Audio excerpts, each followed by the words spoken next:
Malam itu, setelah aku dan Om Galang sama-sama berhasil mendapatkannya, Om Galang bergulir ke sisiku dan dia langsung tertidur. Aku tahu ini salah, tapi aku tak bisa menyembunyikan kebahagiaanku malam itu. Aku pun tertidur dengan pulas dengan senyum kebahagiaan di malam itu, setelah Om Galang memberikan apa yang selama ini aku impi-impikan darinya. Rasanya aku memang pantas mendapatkan pujian atas aktingku yang sekuat tenaga, bersikap biasa-biasa saja setelah peristiwa malam itu.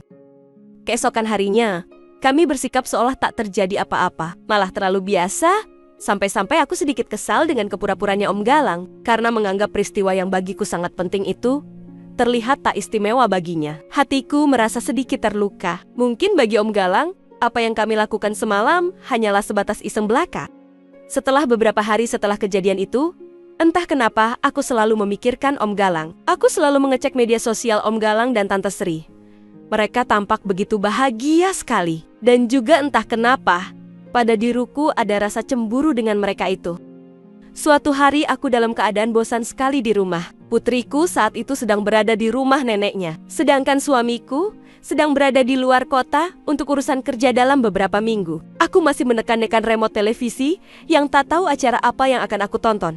Pikiranku sedang melayang kemana-mana. Di satu sisi, aku sangat merindukan Om Galang. Sisi lainnya mengusikku bahwa aku seharusnya tak menghubunginya lagi jika masih sayang dengan Tante Sri.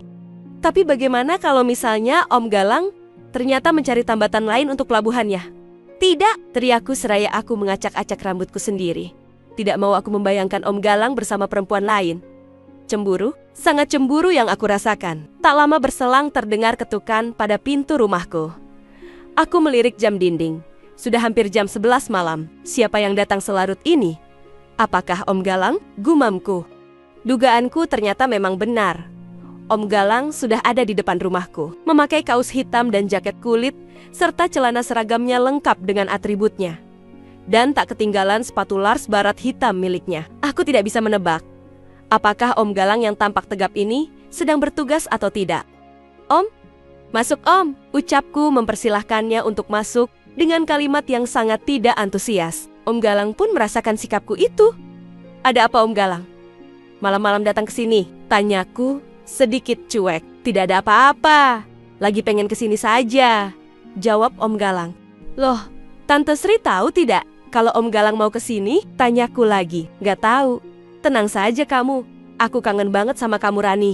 Semenjak kejadian malam itu, aku tidak bisa melupakanmu, ucap Om Galang sambil mendekatiku dan berusaha memancingku, tapi aku tolak dengan halus. Sudah Om, hentikan. Aku merasa tidak enak dengan Tante Sri. Om Galang ini kan suami Tante Sri, ucapku lirih. Tapi entah kenapa aku kepikiran terus sama kamu.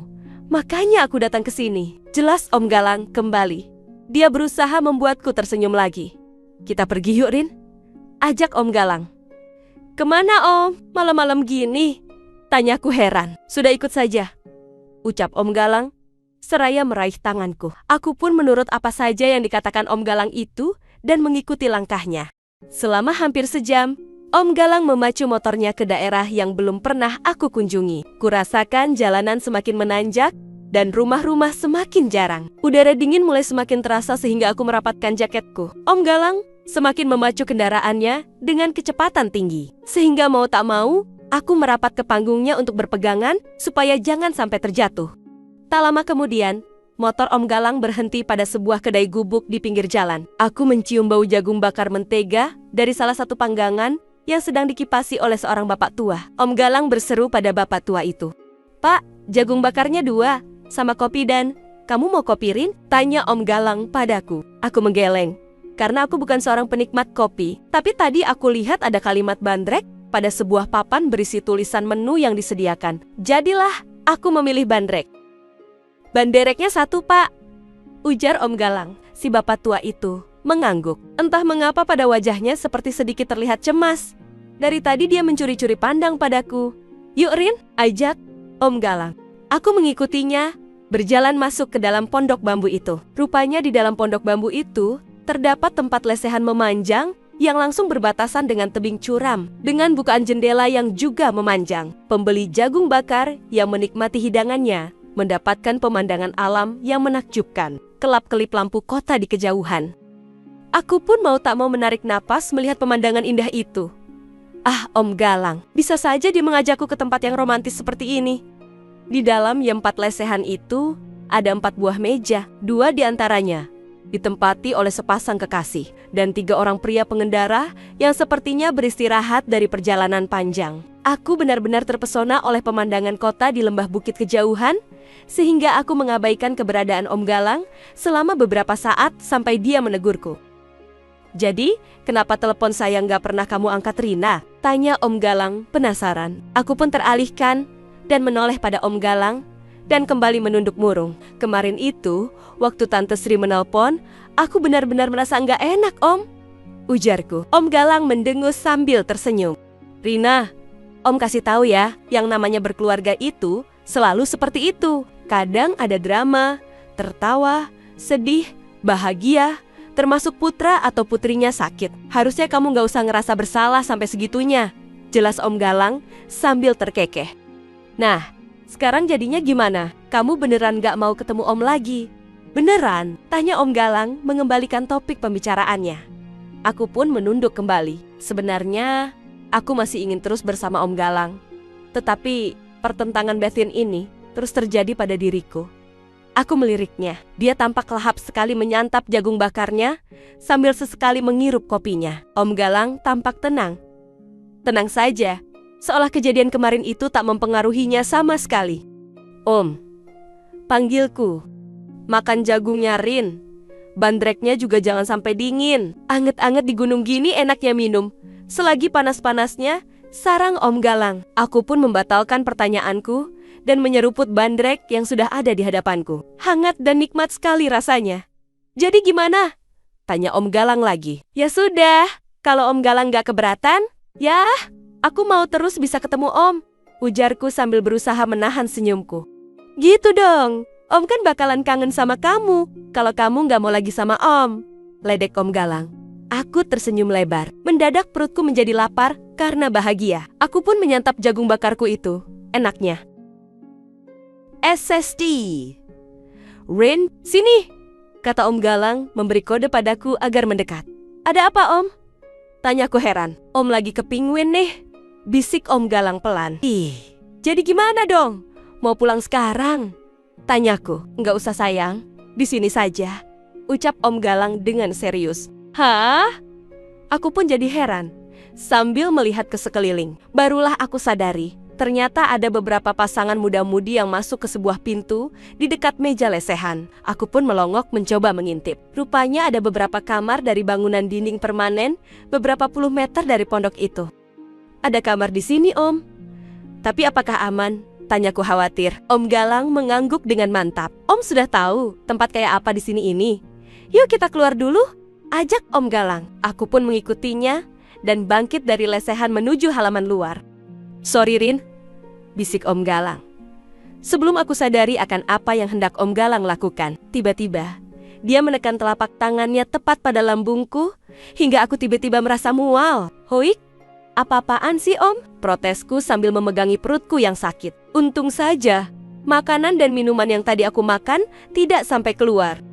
Pak, istri saya ini kayaknya masuk angin. Kalau saya bawa turun dia bisa tambah sakit. Saya pakai kamar 1 di sini ya, ucap Om Galang pada bapak tua yang sepertinya curigaan banget, yang kini semakin tampak khawatir. Om, masih ada kamar kosong nggak ya? Gumamnya ragu. Seolah tak rela Om Galang menyewa kamarnya. Saya yakin masih ada. Dan aman sampai pagi, sahut Om Galang sambil bertolak pinggang sehingga menyikap jaketnya dan memperlihatkan sabuk senjatanya. Melihat itu si bapak tua langsung menghampiri Om Galang. Oh iya ada Pak, mari saya antar, ujarnya gugup sambil berusaha bersikap ramah. Om Galang melirikku dengan penuh senyum kemenangan. Aku memalingkan wajah, berusaha menyembunyikan tawaku. Mari saya antar, ujar si bapak tua. Kami pun mengikutinya dari belakang. Bapak itu mengantar kami pada kamar paling ujung. Om Galang mengeluarkan dompetnya dan mengambil 2 lembar 100 ribuan dan menyerahkannya pada si bapak itu. Santai saja Pak, tenang saja. Nggak usah, tolak si bapak seperti ketakutan. Ambil saja Pak, sekalian bayar jagung bakar tadi ya, kata Om Galang sambil menyodorkan uangnya. Nggak usah Pak, Tolak si bapak makin memaksa. Udah ambillah, ucap Om Galang yang gemas menarik tangan si bapak dan menyumpalkan uang itu pada genggamannya. Makasih pak, kata si bapak itu sambil membungkuk-bungkuk. Jagain motor saya ya pak, ucap Om Galang. Bapak tua itu mengangguk-angguk sambil pergi. Om Galang kemudian mengajakku masuk. Kamar itu letaknya agak tersembunyi dari kamar yang lain. Tapi tampaknya kamar itu paling luas dan paling bagus di antara kamar lainnya. Entah apa penyebabnya, tapi udara di dalam kamar lebih hangat dari udara dingin pegunungan di luar.